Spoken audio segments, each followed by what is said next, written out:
ঢাকা বিশ্ববিদ্যালয় ২৪২ সদস্যের পূর্ণাঙ্গ কমিটি ঘোষণা করেছে বাংলাদেশ জাতীয়তাবাদী ছাত্রদলের ঢাবি শাখা।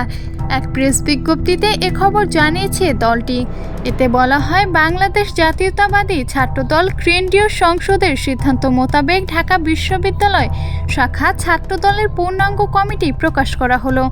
বাংলাদেশ জাতীয়তাবাদী ছাত্রদলের সভাপতি রাকিবুল ইসলাম রাকিব ও সাধারণ সম্পাদক নাসির উদ্দিন নাসির আজ এই কমিটি অনুমোদন করেন। ছাত্রদলের ওই কমিটিকে অভিনন্দন জানিয়েছে ছাত্র শিবির ঢাকা বিশ্ববিদ্যালয় শাখা। তার এক বার্তায় শুভেচ্ছাও জানায় ছাত্র শিবির। গত 1 মার্চ ঢাকা বিশ্ববিদ্যালয় শাখা ছাত্রদলের 7 সদস্যের আংশিক কমিটি ঘোষণা করেছিল বিএনপি। কমিটিতে গণেশ চন্দ্র রায় শাহ সভাপতি ও নাহিদুজ্জামান শিপনকে সাধারণ সম্পাদক করা হয়।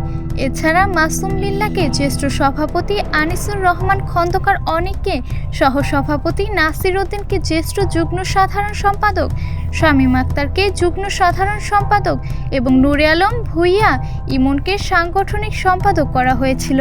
এই 7 জনের সঙ্গে এবার নতুন করে যুক্ত হলেন আরও 235 জন। ঢাকা বিশ্ববিদ্যালয় শাখা ছাত্রদলের একাধিক নেতা গণমাধ্যমকে জানায়, 2011-12 শিক্ষাবর্ষ থেকে 2021-22 শিক্ষাবর্ষ পর্যন্ত ঢাকা বিশ্ববিদ্যালয়ে ভর্তি হওয়া শিক্ষার্থীরাই কমিটির স্থান পেয়েছেন।